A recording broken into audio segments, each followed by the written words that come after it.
அன்பான இறை மக்களே, இன்று பைபிள் ரீடிங் பிளானின் 320வது நாள். இன்று நாம் எபிரேயர் அதிகாரம் 5 முதல் 8 வரை வாசித்து அறிய இருக்கிறோம். எபிரேயர் அதிகாரம் 5. துன்புற்ற தலைமை குரு. தலைமை குரு ஒவ்வொருவரும் மனிதரிடமிருந்து தேர்ந்தெடுக்கப்பட்டு பாவங்களுக்கு கழுவாயாக காணிக்கைகளையும் பலிகளையும் செலுத்துவதற்காக மக்கள் சார்பாக கடவுள் முன் பணிபுரிய ஏற்படுத்தப்படுகிறார். அவர் தாமே வலுவின்மைக்கு ஆளாயிருப்பதால் அறியாமையில் இருப்போருக்கும் நெறி தவறி நடப்போருக்கும் பரிவு காட்டக்கூடியவராயிருக்கிறார். அவர் மக்களுடைய பாவத்திற்கு கழுவாயாக பலி செலுத்துவது போல தம் வலுவின்மையின் பொருட்டு தமக்காகவும் பலி செலுத்த கடமைப்பட்டிருக்கிறார். மேலும் யாரும் இம்மதிப்புக்குரிய பணியை தாமே தேர்ந்து கொள்வதில்லை. ஆரோனுக்கு வந்தது போன்று கடவுளிடமிருந்தே அழைப்பு வர வேண்டும். அவ்வாறே கிறிஸ்துவும் தலைமை குருவாக தம்மையே உயர்த்தி கொள்ளவில்லை. நீரே என் மைந்தர், இன்று நான் உம்மை பெற்றெடுத்தேன் என்று அவரிடம் கூறியவரே அந்த மேன்மையை அவருக்கு அளித்தார். இவ்வாறே மற்றொரு இடத்தில் மெல்கிசதேக்கின் முறைப்படி நீர் என்றென்றும் குருவே என்றும் கூறப்பட்டுள்ளது. அவர் இவ்வுலகில் வாழ்ந்த காலத்தில் தம்மை சாவிலிருந்து காப்பாற்ற வல்லவரை நோக்கி உரத்த குரல் எழுப்பி கண்ணீர் சிந்தி மன்றாடி வேண்டினார்.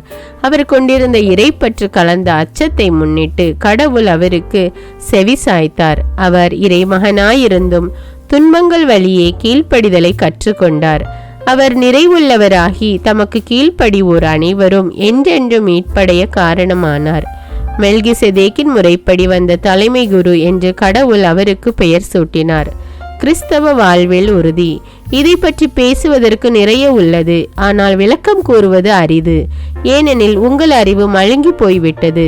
இவ்வளவு காலத்திற்குள் ஆசிரியர்களாயிருந்திருக்க வேண்டிய நீங்கள் இன்னும் கடவுளுடைய வாய்மொழிகளின் அரிச்சுவடியையே கற்றுக்கொள்ள வேண்டிய நிலையில் இருக்கிறீர்கள்.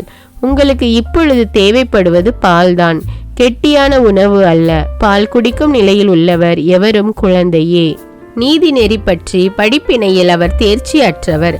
முதிர்ச்சி அடைந்தோருக்கு ஏற்றது திட உணவு. அவர்கள் நன்மை தீமையை பகுத்தறிவதற்கான ஆற்றல்களை பயன்படுத்த பயிற்சி பெற்றவர்கள். எபிரேயர் அதிகாரம் 6.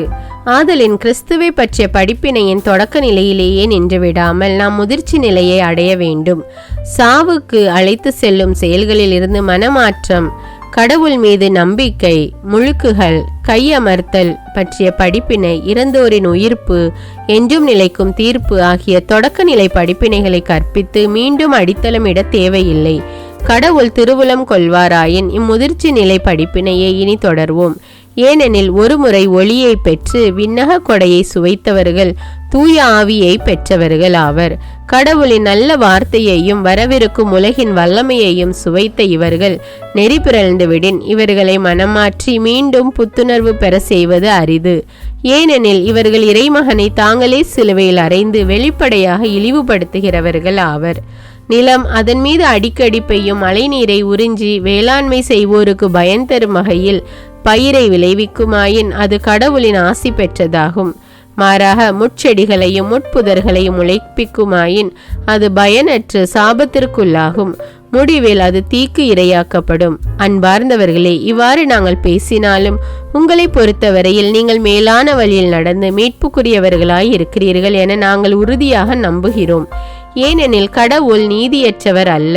இறை மக்களுக்கு நீங்கள் முன்பு தொண்டாற்றி வந்தீர்கள், இப்போதும் தொண்டு செய்து வருகின்றீர்கள். எனவே கடவுள் பெயரால் நீங்கள் காட்டிய அன்பையும் உழைப்பையும் அவர் மறக்க மாட்டார்.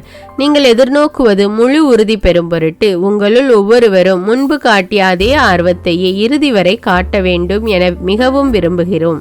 இவ்வாறு நீங்கள் தளர்ச்சிக்கு இடம் கொடாமல் நம்பிக்கையாலும் பொறுமையாலும் இறைவாக்குறுதிகளை உரிமை பேராக பெற்றவர்களைப் போல் வாழுங்கள். கடவுளின் வாக்குறுதி. அப்ரஹாமுக்கு கடவுள் வாக்குறுதி அளித்த போது தம்மை விட பெரியவர் எவர் பெயராலும் ஆணையிட்டு கூற இயலாததால் தம்மீதே ஆணையிட்டு நான் உன் மீது உண்மையாகவே ஆசி பொழிந்து உன்னை பழுகி பெருக செய்வேன் என்றார்.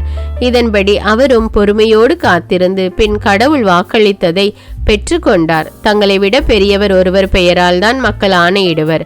எல்லா சச்சரவுகளிலும் ஆணையிட்டே முடிவு கட்டுவர். அம்முடிவை ஆணை உறுதிப்படுத்தும். அவ்வாறே கடவுளும் தம் வாக்குறுதியை உரிமை பேராக பெற்றோருக்கு தம் திட்டத்தின் மாறா தன்மையை மிகவும் தெளிவாக காட்ட விரும்பி ஓர் ஆணையால் தம் வாக்கை உறுதிப்படுத்தினார். மாறா தன்மையுடைய இவை இரண்டையும் பொறுத்தவரையில் கடவுள் உரைத்தது பொய்யாயிருக்க முடியாது. அடைக்கலம் தேடும் நாம் நம் கண்முன் எதிர்நோக்கியுள்ளதை விடாமல் பற்றி கொள்வதற்கு தளரா ஊக்கம் கொண்டிருக்க வேண்டும். இந்த எதிர்நோக்கே நம் உள்ளத்திற்கு பாதுகாப்பான உறுதியான நங்கூரம் போன்றுள்ளது. இது கோவிலின் திரைச்சீலைக்கு அப்பால் சென்று சேர்ந்திருக்கிறது. நமக்கு முன்னோடியாய் அந்த திரைச்சீலையை கடந்து இயேசு அங்கு சென்று சேர்ந்திருக்கிறார். மெல்கிசேதேக்கு முறைப்படி என்றென்றும் தலைமை குரு என்னும் நிலையில் நம் சார்பாக அவர் அங்கு சென்றிருக்கிறார். எபிரேயர் அதிகாரம் 7. தலைமை குரு மெல்கிசேதேக்கின் மேன்மை. இந்த மெல்கிசேதேக்கு சாலேம் நகரின் அரசர், உன்னத கடவுளின் குரு. இவர் அரசர்களை முறியடித்து திரும்பிய பொழுது அப்ரஹாமை எதிர்கொண்டு போய் அவருக்கு ஆசி அளித்தார். அப்ரஹாம் தம்மிடந்த எல்லாவற்றிலிருந்தும் 10% இவருக்கு கொடுத்தார். நீதியின் அரசர் என்பது இவர் பெயரின் முதற் பொருள். மேலும் இவர் சாலேமின் அரசர், அமைதியின் அரசர் என்பது இதற்கு பொருள். இவருக்கு தந்தை இல்லை, தாய் இல்லை, தலைமுறை வரலாறு இல்லை. இவரது வாழ்நாளுக்கு தொடக்கமும் இல்லை, முடிவும் இல்லை. இவர் கடவுளின் மகனுக்கு ஒப்பானவர், குருவாக என்றும் நிலைத்திருப்பவர். நம் குல முதல்வர் அப்ரஹாமே தாம் போரில் கைப்பற்றிய பொருள்களுள் 10% இவருக்கு அளித்தார் என்றால் இவர் எத்துணை பெரியவர் என்பதை எண்ணி பாருங்கள். லேவியின் குலத்தவருள் குருத்துவ பணி ஏற்பவர்கள் மக்களிடமிருந்து திருச்சட்டப்படி 10% பெற வேண்டும் என்ற ஒரு கட்டளை உண்டு. அம்மக்கள் அப்ரஹாமின் மரபில் தோன்றிய தம் சகோதர சகோதரிகளாயிருந்தும் அவர்களிடமிருந்தும் இதை பெறுகின்றனர். ஆனால் அவர்களுடைய தலைமுறையை சாராத மெல்கிசேதேக்கு அப்ரஹாமிடமிருந்து 10% பெற்றார். வாக்குறுதிகளை பெற்றிருந்த அப்ரஹாமுக்கே அவர் ஆசி அளித்தார். பெரியோர் சிறியோருக்கு ஆசி அளிப்பதே முறை. இதற்கு யாரும் எதிர்ப்பு தெரிவிக்க முடியாது. மேலும் 10% பெறும் லேவியர்கள் மாண்டு போகும் மனிதர்கள். மெல்கிசேதேக்கு வாழ்பவர் என சான்று பெற்றவர். அன்றியும் 10% பெறும் லேவியும் கூட அப்ரஹாமின் வழி 10% கொடுத்தார் என்று சொல்லலாம். ஏனெனில் மெல்கிசேதேக்கு அப்ரஹாமை எதிர்கொண்ட போது லேவி தம் மூதாதையாகிய அப்ரஹாமுக்குள் இருந்தார் எனலாம். லேவியரின் குருத்துவ முறை வழியே இஸ்ரேல் மக்கள் சட்டத்தை பெற்றவர்கள். அதன் வழியாக அவர்கள் நிறைவு அடைய கூடுமாயின் ஆரோனின் முறையில் அன்றி மெல்கிசேதேக்கின் முறையில் வேறொரு குருவை ஏற்படுத்த வேண்டிய தேவை என்ன? ஏனெனில் குருத்துவ முறை மாற்றம் அடையும் போது திருச்சட்டமும் கட்டாயமாக மாற்றப்பட வேண்டுமல்லவா? இவையெல்லாம் யாரை குறித்து சொல்லப்பட்டனவோ அவர் வேறொரு குலத்தை சார்ந்தவர். அக்குலத்தை சேர்ந்த எவருமே பலிபீடத்தில் பணி செய்ய தம்மை அர்ப்பணித்தது இல்லை.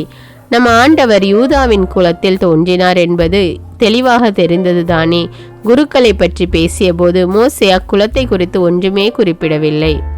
மெல்கிசேதேக்கை போன்ற மற்றொரு குரு, மெல்கிசேதேக்கு ஒப்பான வேறொரு குரு தோன்றியிருப்பதால் நாம் மேற்கூறியது இன்னும் அதிகமாக தெளிவாகிறது. இவர் திருச்சட்டத்தின் கட்டளைப்படி மனித இயல்புக்கு ஏற்ப அல்ல, அழியாத வாழ்வின் வல்லமையால் குருவாக தோன்றினார். இவரை பற்றி மெல்கிசேதேக்கின் முறைப்படி நீர் என்றென்றும் குருவே என்னும் சான்று உரைக்கப்பட்டுள்ளது. இவ்வாறு முந்திய கட்டளை வலிமையும் பயனுமற்று போனதால் அது நீக்கப்பட்டுவிட்டது.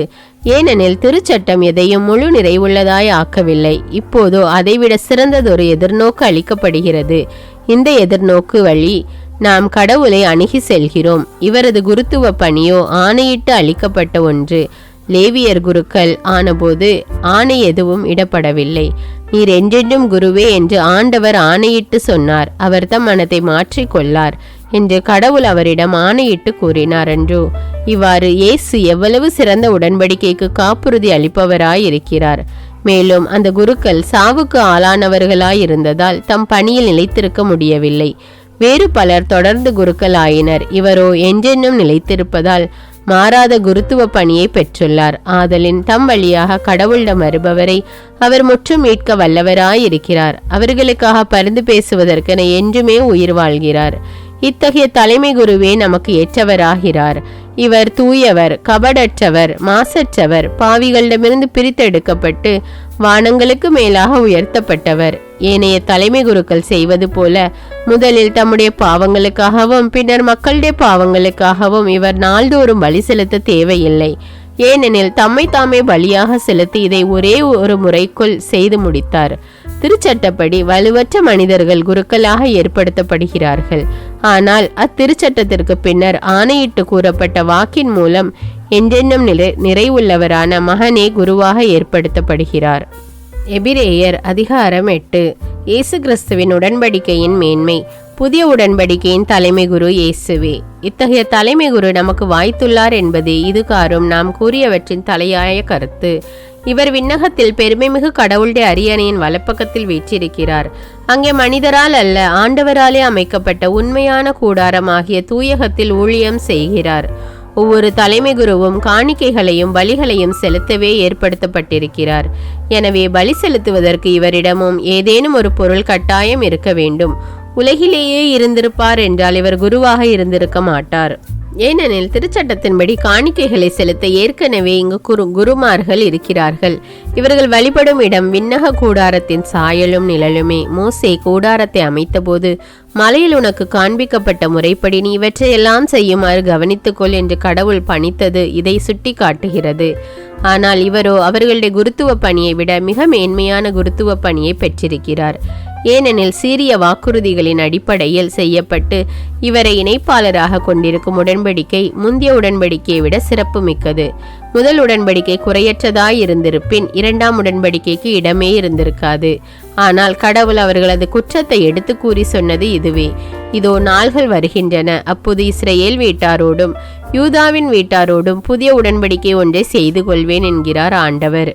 எகிப்து நாட்டிலிருந்து அவர்களுடைய மூதாதையரை கைப்பிடித்து நடத்தி வந்த பொழுது நான் அவர்களோடு செய்து கொண்ட உடன்படிக்கையை போன்று இது இராது. ஏனெனில் நான் அவர்களோடு செய்து கொண்ட உடன்படிக்கை அவர்கள் மீறிவிட்டார்கள், நானும் அவர்கள் மீது அக்கறை கொள்ளவில்லை என்கிறார் ஆண்டவர். அந்நாள்களுக்கு பின் இஸ்ரேல் வீட்டாரோடு நான் செய்யவிருக்கும் உடன்படிக்கை இதுவே: என் சட்டத்தை உள்ளத்தில் பதிப்பேன், அதை அவர்களது இதயத்தில் எழுதி வைப்பேன். நான் அவர்களின் கடவுளாயிருப்பேன், அவர்கள் என் மக்களாயிருப்பார்கள் என்கிறார் ஆண்டவர். இனிமேல் எவரும் ஆண்டவரை அறிந்து கொள்ளும் என தம் அடுத்தவருக்கோ சகோதர சகோதரிகளுக்கோ கற்றுத்தர மாட்டார். ஏனெனில் அவர்களுள் பெரியோர் முதல் சிறியோர் வரை அனைவரும் என்னை அறிந்து கொள்வர். அவர்களது தீச்செயலை நான் இரக்கத்தோடு மன்னித்து விடுவேன். அவர்களுடைய பாவங்களை இனிமேல் நினைவு கூற மாட்டேன். புதியதோர் உடன்படிக்கை என்பதால் முன்னையதை அவர் பழையதாக்கிவிட்டார். பழமையானதும் நாள்பட்டதும் விரைவில் மறைய வேண்டியதே.